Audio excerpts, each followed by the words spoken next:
नमस्कार दोस्तों। आज हम बात करेंगे मुंशी प्रेमचंद की कहानी के बारे में जो नजात कहानी हिंदी में सदगति के नाम से प्रकाशित हुई थी। एक जरूरतमंद कई दिनों का भूखा प्यासा गरीब चमार किसी काम से ठाकुर के यहाँ आता है।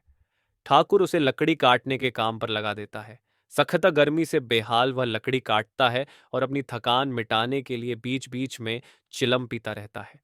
लेकिन काम खत्म होने से पहले ही वह इतना थक जाता है कि मर जाता है।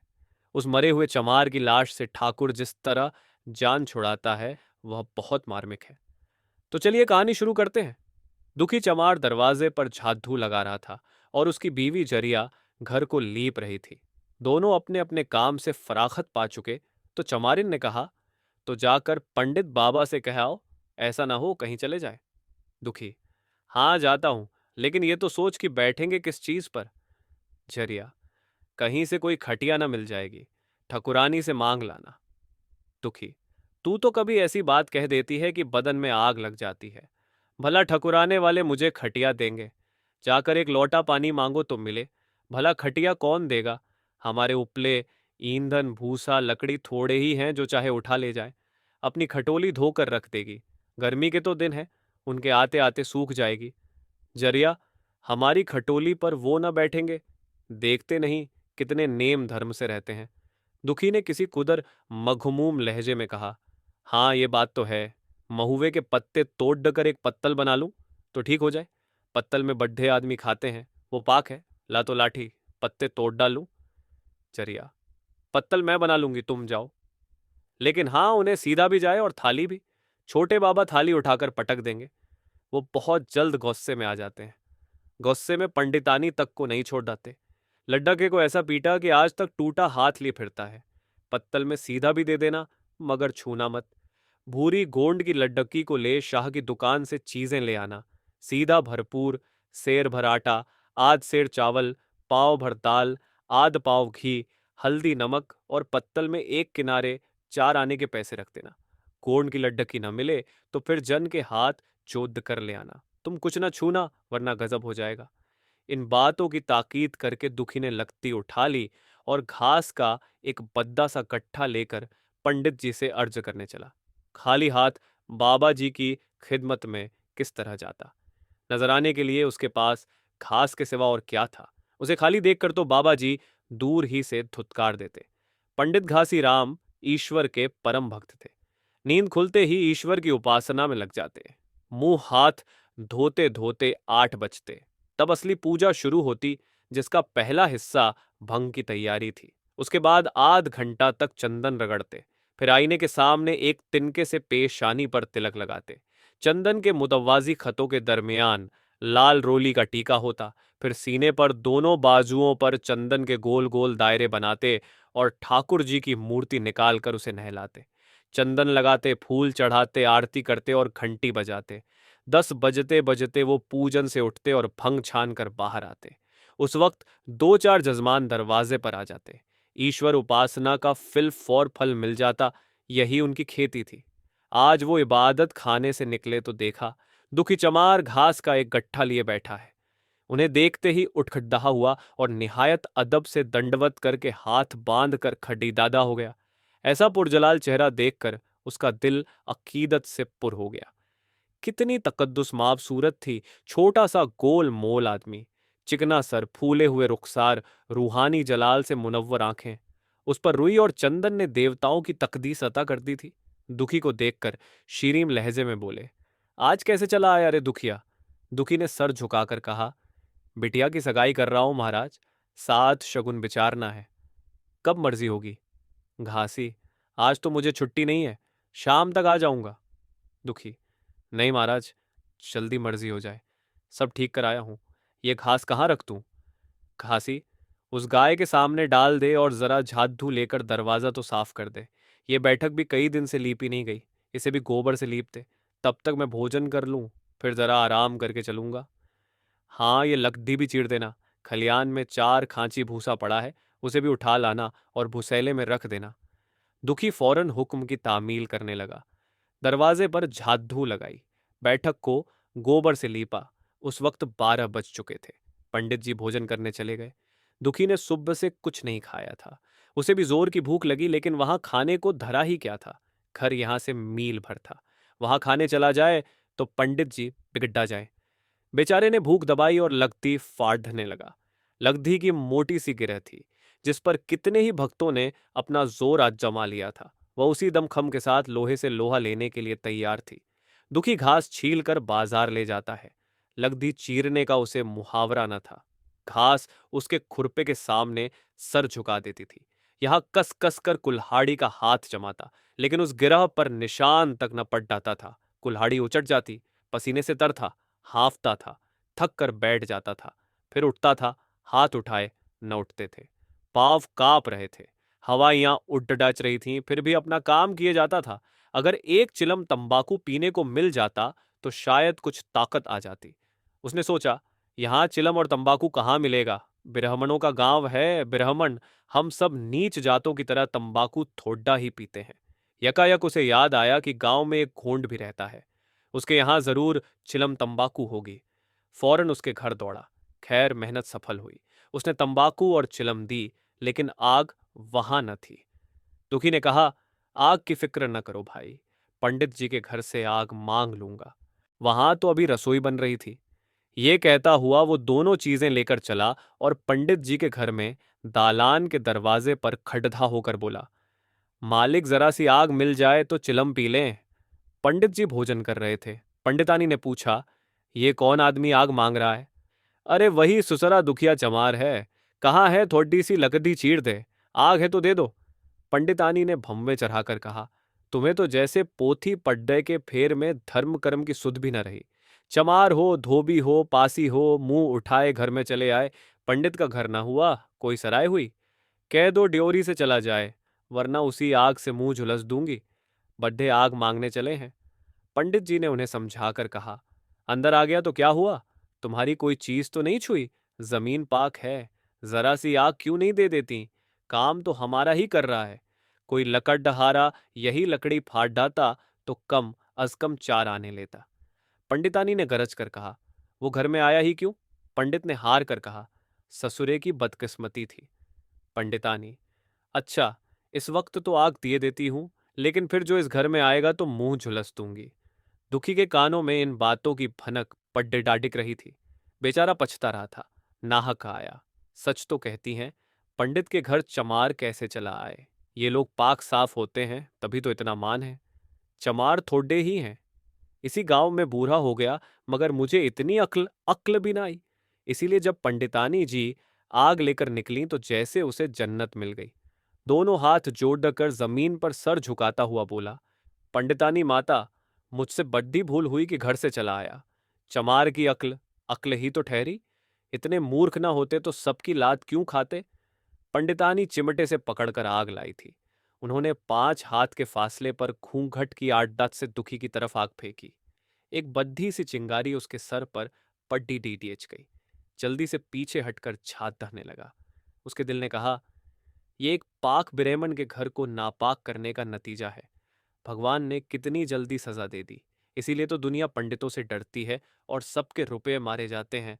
ब्राह्मण के रुपए भला कोई मार तो ले, घर भर का सत्यानाश हो जाए। हाथ पांव गल गल कर गिरने लगे।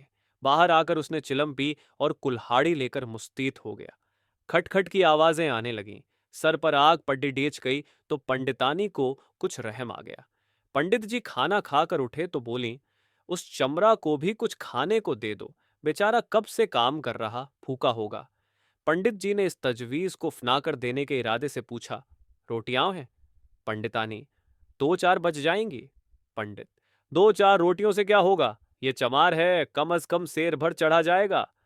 पंडितानी कानों पर हाथ रखकर बोली, अरे बाप रे, शेर भर तो फिर रहने दो। पंडित जी ने अब शेर बनकर कहा, कुछ फूसी छोकर हो तो आटे में मिलाकर मोटी मोटी रोटियां तवे पर डाल दो, साले का पेट भर जाएगा। पतली रोटियों से उन कमीनों का पेट नहीं भरता, उन्हें तो जवार का टिक्कर चाहिए। पंडितानी ने कहा, अब जाने भी दो, धूप में मरे। दुखी ने चिलम पीकर कुल्हाड़ी संभाली। दम लेने से जरा हाथों में ताकत आ गई थी। तकरीबन आध घंटे तक फिर कुल्हाड़ी चलाता रहा। फिर बेदम होकर वहीं सर पकड़ कर बैठ गया। इतने में वही गोंड आ गया। बोला, बूढ़े दादा जान क्यों देते हो? तुम्हारे फाड़े ये गांठ न फटेगी, नाहक का हलकान होते हो। दुखी ने पेशानी का पसीना साफ करके कहा। भाई, अभी गाड़ी पर भूसा ढोना है। गोंड, कुछ खाने को भी दिया या काम ही करवाना जानते हैं? जाके मांगते क्यों नहीं? दुखी, तुम भी कैसी बातें करते हो? भला बाहमन की रोटी हमको पचेगी? गोंड, पचने को तो पच जाएगी, मगर मिले तो। खुद मूंछों पर ताव देकर खाना खाया और आराम से सो रहे हैं। तुम्हारे लिए लक्षद्वीप फाड़ डरने का हुक्म लगा दिया। जमींदार भी खाने को देता है, हाकिम भी बेगार लेता है, तो थोड़ी बहुत मजदूरी दे देता है। ये उनसे भी बढ़ गए, उस पर धर्मात्मा बनते हैं। दुखी ने कहा। भाई, आहिस्ता बोलो, कहीं सुन लेंगे तो बस। ये कहकर दुखी फिर संभल पड़ा और कुल्हाड़ी चलाने लगा। गोंड को उस पर रहम आ गया। कुल्हाड़ी उसके हाथ से छीनकर तकरीबन निस्फ घंटे तक जी तोड़ कर चलाता रहा, लेकिन गांठ पर जरा भी निशान न हुआ। बिलाखिर उसने कुल्हाड़ी फेंक दी और ये कहकर चला गया, ये तुम्हारे फाड़े न फटेगी, खवा तुम्हारी जान ही क्यों ना निकल जाए। दुखी सोचने लगा, ये गांठ उन्होंने कहां से रख छोड़ दी थी कि फाड़े नहीं फटती। मैं कब तक अपना खून पसीना एक करूंगा? अभी घर पर 100 काम पड्डे हैं। काम काज वाला घर है, एक न एक चीज घटती रहती है, मगर उन्हें उनकी क्या फिक्र। चलूं, जब तक भूसा ही उठा लाऊं। कह दूंगा, आज तो लकड़ी नहीं फटी, कल आकर फाड़ डैच दूंगा। उसने टोकरा उठाया और भूसा ढोने लगा। खलियान यहां से 2 फरलांग से कम न था। अगर टोकरा खूब खूब भरकर लाता तो काम जल्द हो जाता, मगर सर पर उठाता कौन? खुद उससे न उठ सकता था, इसलिए थोड़ा थोड़ा लाना पड़ा। 4 बजे कहीं भूसा खत्म हुआ। पंडित जी की नींद भी खुली। मुंह हाथ धोए, पान खाया और बाहर निकले। देखा तो दुखी टोकरे पर सर रखे सो रहा है। जोर से बोले, अरे दुखिया, तू सो रहा है? लगडी तो अभी जूं कि तू पड्डी है। इतनी देर तू क्या करता रहा? मुट्ठी भर भूसा उठाने में शाम कर दी, इस पर सो रहा है। कुल्हाड़ी उठा ले और लगदी फाड़ डर डाल। तुझसे जरा भर लगदी भी नहीं फटी, फिर साथ भी वैसे ही निकलेगी। मुझे दोष मत देना। इसीलिए तो कहते हैं कि जहां नीच के घर खाने को हुआ, उसकी आंख बदल जाती है। दुखी ने फिर कुल्हाड़ी उठाई। जो बातें उसने पहले सोच रखी थीं, वो सब भूल गया। पेट पीठ में ढंसा जाता था। आज सुबह नाश्ता तक न किया था, फुर्सत ही न मिली। उठना बैठना तक पहद्दा मालूम होता था। दिल डूबा जाता था, पर दिल को समझा कर उठा। पंडित हैं, कहीं साथ ठीक न बिचारें तो फिर सत्यानाश हो जाए। जब ही तो उनका दुनिया में इतना मान है। साथ ही का तो सब खेल है, जिसे चाहें बना दें, जिसे चाहें बिगाड़ डाल दें। पंडित जी गांठ के पास आकर खड्डी डीढ़े हो गए और हौसला अफजाई करने लगे। हाँ, मार कस के और कस के मार। अबे जोर से मार, तेरे हाथ में तो जैसे दम ही नहीं। लगा कस के। खडाडा खद्दा सोचने क्या लगता है? हाँ, बस फटाई चाहती है इस सुराख में। दुखी अपने होश में न था, न मालूम कोई गैबी ताकत उसके हाथों को चला रही थी। तकान, भूख, प्यास, कमजोरी, सब के सब जैसे हवा हो गई थी। उसे अपने कव्वते बाजू पर खुद तज्जुब हो रहा था। एक एक चोट पहद्दा की मानिंद पट्टा दहती थी। आधे घंटे तक वो इसी बेखबरी की हालत में हाथ चलाता रहा। हत्ता की लकड़ी बीच से फट गई और दुखी के हाथ से कुल्हाड़ी छूट कर गिर पड़ी। उसके साथ ही वो भी चक्कर खाकर गिर पड़ा। भूखा प्यासा, तकान खुर्दा जिस्म जवाब दे गया। पंडित जी ने पुकारा, उठकर 2-4 हाथ और लगा दे, पतली पतली चप्पलियां हो जाए। दुखी न उठा। पंडित जी ने उसे दिख करना मुनासिब न समझा। अंदर जाकर बूटी छानी। हाजाते जरूरी से फारिग हुए। नहाया और पंडितों का लिबास पहनकर बाहर निकले। दुखी अभी तक वहीं पड़ा हुआ था। जोर से पुकारा, अरे दुखी, क्या पडीडे ही रहोगे? चलो, तुम्हारे ही घर चल रहा हूं। सब सामान ठीक है ना? दुखी फिर भी न उठा। अब पंडित जी को कुछ फिक्र हुआ। पास जाकर देखा तो दुखी अकद्धा हुआ पड़ा था। बदहवास होकर भागे और पंडितानी से बोले, दुखिया तो जैसे मर गया। पंडितानी जी तज्जुब अंगेज लहजे में बोली, अभी तो लकड़ी चीर रहा था ना? हाँ, लकड़ी चीरते चीरते मर गया। अब क्या होगा? पंडितानी ने मुतमिन होकर कहा, होगा क्या? चमरवे में कहला भेजो, मुर्दा उठा ले जाए। दम के दम में ये खबर गांव में फैल गई। गांव में ज्यादातर ब्राह्मण ही थे। सिर्फ एक घर गोंड का था। लोगों ने इधर का रास्ता छोड़ दिया। कुएं का रास्ता उधर ही से था। पानी क्यों कर भरा जाए? चमार की लाश के पास होकर पानी भरने कौन जाए? एक बुढ़िया ने पंडित जी से कहा, अब मुर्दा क्यों नहीं उठवाते? कोई गांव में पानी पिएगा या नहीं? उधर गोंड ने चमरवे में जाकर सबसे कह दिया, खबरदार, मुर्दा उठाने मत जाना। अभी पुलिस की तहकीकात होगी। दिल लगी है कि एक गरीब की जान ले ली। पंडित होंगे तो अपने घर के होंगे। लाश उठाओगे तो तुम भी पकड़े जाओगे। उसके बाद ही पंडित जी पहुंचे। पर चमरवे में कोई आदमी लाश उठाने को तैयार न हुआ। हाँ, दुखी की बीवी और लड्डच दोनों हाय हाय करती वहां से चलीं और पंडित जी के दरवाजे पर आकर सर पीट कर रोने लगी। उनके साथ 10-5 और चमारिनें थीं। कोई रोती थी, कोई समझाती थी, पर चमार एक भी न था। पंडित जी ने उन सबको बहुत धमकाया, समझाया, मिन्नत की, पर चमारों के दिल पर पुलिस का ऐसा रौब छाया कि एक भी मन न सका। आखिर ना उम्मीद होकर लौट आए। आधी रात तक रोना पीटना जारी रहा। देवताओं का सोना मुश्किल हो गया, मगर लाश उठाने को कोई चमार न आया और ब्राह्मण चमार की लाश कैसे उठाए? भला ऐसा किसी शास्त्र पुराण में लिखा है? कहीं कोई दिखा दे। पंडितानी ने झुझलाकर कहा, इन डायनों ने तो खोपती चाट डाली, सबों का गला भी नहीं थकता। पंडित ने कहा, चुड़ैलों को रोने दो, कब तक रोएंगी? जीता था तो कोई बात न पूछता था, मगर मर गया तो शोरो गुल मचाने के लिए सबकी सब आ पहुंची। पंडितानी, चमारों का रोना मनहूस है। पंडित, हाँ बहुत मनहूस। पंडितानी, अभी से बू आने लगी। पंडित, चमार था सुसरा कहीं का, इन सबों को खाने पीने का कोई विचार नहीं होता। पंडितानी, इन लोगों को नफरत भी नहीं मालूम होती? पंडित, सब के सब भ्रष्ट हैं। रात तो किसी तरह कटी, मगर सुबह भी कोई चमार ना आया। चमारनी भी रो पीट कर चली गई।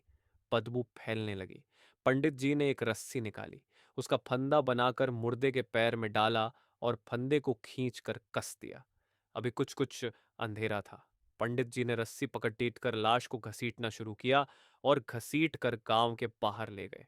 वहां से आकर फौरन नहाए, दुर्गा पाठ पढ़ा और सर में गंगा जल छिटका। उधर दुखी की लाश को खेत में गीदड़, गिद्ध और कौवे नोच रहे थे। यही उसकी तमाम जिंदगी की भगती, खिदमत और एतिकाद का इनाम था। ये थी कहानी।